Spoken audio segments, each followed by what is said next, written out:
वैर रोबोट लड़का फरस्तगंज की हलचल वाली शहर में लंबा और फख्र से खड़ा था। सूरज की रोशनी में चमकते हुए अपनी धाती फरीम के साथ वो इस शहर का मुहाफिज था जिसे बासलाहियत साइंसदान डॉक्टर परीम सहाई ने तख्लीक किया था। एक धूप की सुबह फरश्तगंज पर सियाह बादल छा गया। मैड मैक्स नामी एक खतरनाक रोबोट शहर पर कब्जा करने की मंसूबे के साथ शहर पर उतरा। अपनी बड़ी रोबोट की फौज के साथ उसने अफरात फरी और तबाही फैलाना शुरू कर दी। वैर की सेंसर ने खतरे का पता लगा लिया और वो हरकत में आ गया। हाई टेक गैजेट्स की अपनी हथियारों और नाकाबिल तस्खीर जज्बे के साथ इसने मैड मैक्स और उसकी मनीन्स का मुकाबला किया। तादाद से ज़्यादा होने के बावजूद वैर की हिम्मत और अज़्म चमक उठी।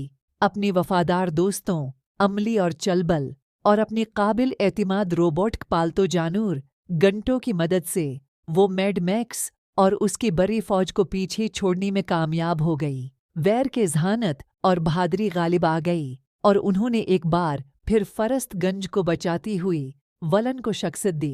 शहर ने अपनी हीरो वैर के लिए खुशी का इजहार किया जब वो फातिह खड़ा हुआ, जो उम्मीद और लचक की अलामत है।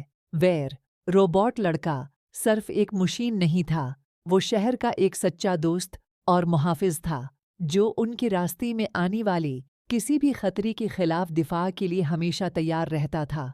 प्यारे बच्चों, आपने देखा कि किस तरह वैर और उसके दोस्तों ने अपने शहर और लोगों को बचाने के लिए हिम्मत और इत्तेहाद से काम। आप भी ज़रूरत के वक्त अपने दोस्तों और शहर को बचाने के लिए हिम्मत और हौसले से काम लें। अल्लाह हाफिज़। प्यारे बच्चों, मिलती हैं हमारी अगली कहानी में।